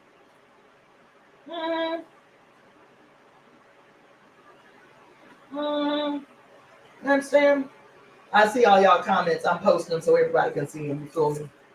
Those of you who are tuning in from IG, can always join from the YouTube channel, which is @ Daughter of the Fates. @ Daughter of the Fates. One word.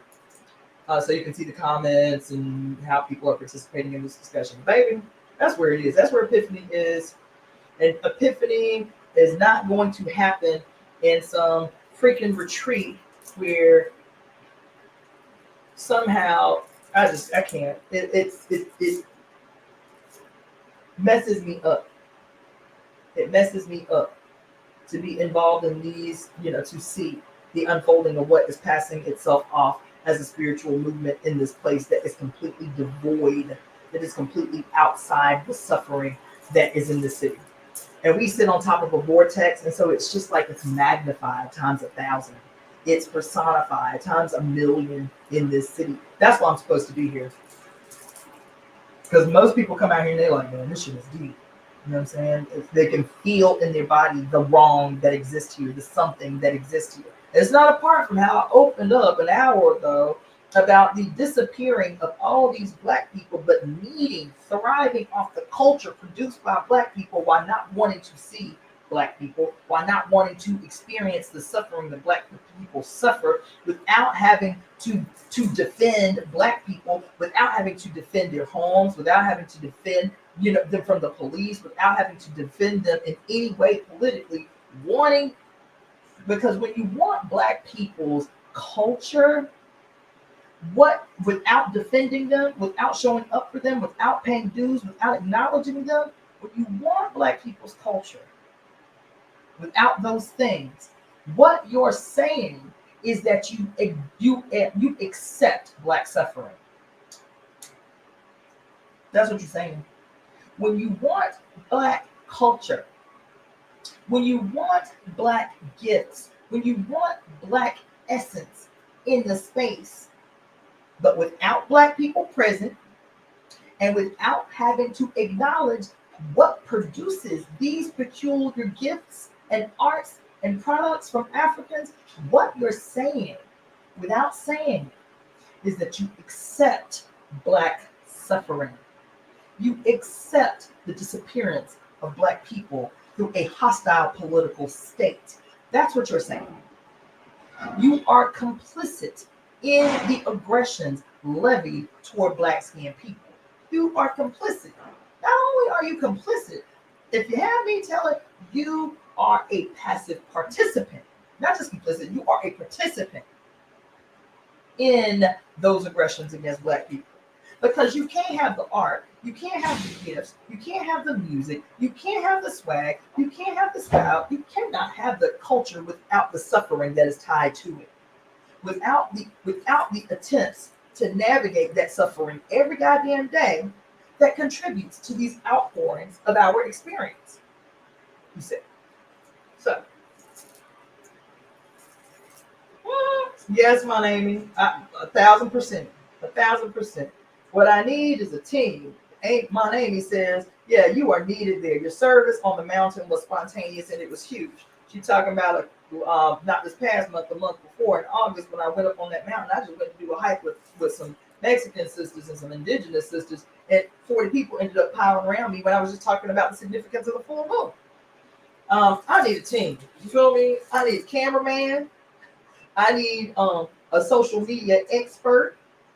I need young people who know how to do mass productions of these live films, break them down and post them in 1-minute spots on TikTok. I need all that shit. You understand? And yes, money. I need people with the kind of skills that can allow me to do spontaneous temple services in the temple where the rocks and the trees are. Okay? Yeah. So, yeah. But that's profound. Y'all need the juice. You understand? Y'all need the juice. And y'all want the juice. But y'all have still only internalized the way to get the juice is to steal it. You understand? And so with the theft of the juice, you okay with the suffering that produces the juice. You understand? I'm talking about the culture. I'm talking about the essence. You know what I'm saying? So that's the challenge. Support black women. Not just me. Support me. Support the temple. Support the work that I am doing. But support black women.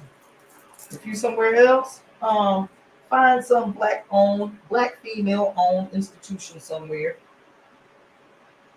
and go in and make a contribution and say thank you for existing and walk the fuck out. A business. If you white, if you Asian, if you Mexican, if you other, go into a black community, go into a community that is not your own, seek out a black female-owned business or organization and contribute to it and not leave your name and not expect no accolades and not just go in and make your contribution or make your purchase and say thank you for existing, black woman, and walk out. Walk out. Don't expect. Black women will give it to you, but don't be waiting and expecting no pat on the back. None of that. Do it because it's what you're supposed to do. You understand? Yeah. Anyway, I'm done. That's it for the evening. If you want to make a contribution, if you are tuning in from YouTube, Facebook, Twitch, then you can see how you can make your contribution across the bottom of the screen, right? That is PayPal, Zelle, Cash App, and Venmo. So look at the scrolling screen across the bottom, and that's in every last one of the videos, so you can see that. I'll also post it in the description below. If you are tuning in from IG and you would like to make a contribution to the Temple of Evolutionary Emergence, which is tax deductible, then you can hit me up by emailing me at releaseheartcenter@gmail.com. Releaseheartcenter@gmail.com. Okay. And no readings tonight. No readings tonight, Carlotta. I'll do readings tomorrow night on Monday. No, Tuesday is readings. I'm not going to be doing readings for every temple service. That was just for that temple service last week. I'm not going to be doing readings for every temple service. And Sundays, I will not be doing nighttime sessions typically. I can't believe how dark it is already. No, Tuesdays is Tarot Tuesdays. So that's what will be happening. Monday nights will be astrology. Wednesday night, we're going to start doing the Zoom discussion. So I'll be texting the link for the Zoom discussion this week. Thursdays is the health night. I forget. I'll let y'all know though. And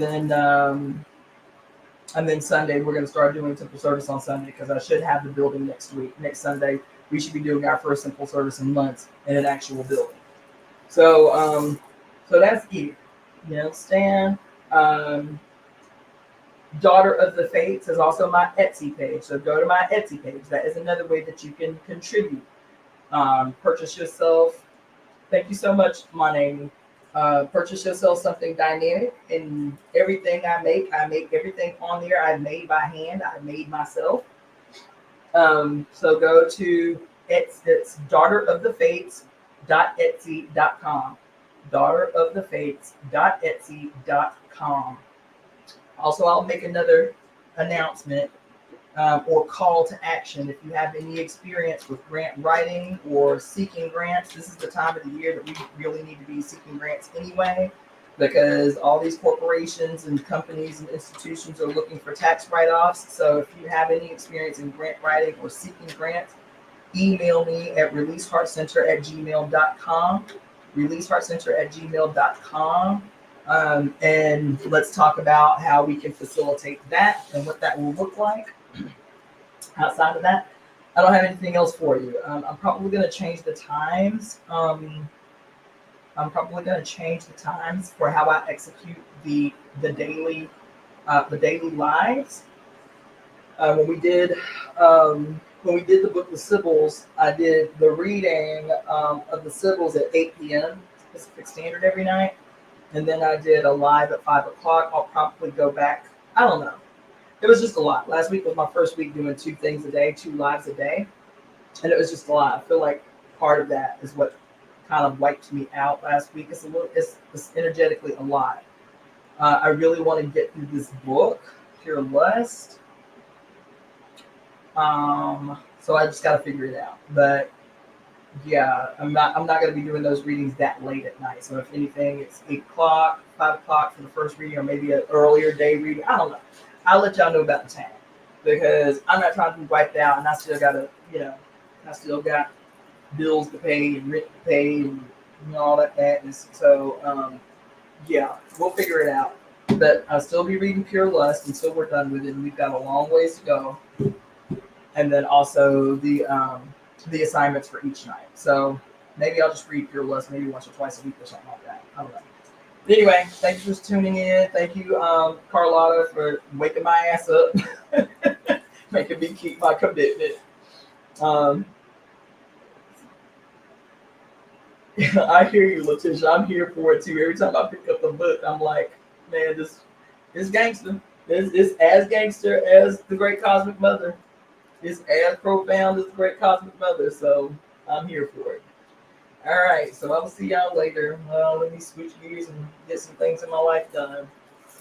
All right, I thank you so much. This is Cassandra Faye Floyd, also known as the Daughter of the Fates, founder of the Temple of Evolutionary Emergence, and I will see you guys tomorrow afternoon at 5 p.m. Pacific Standard Time.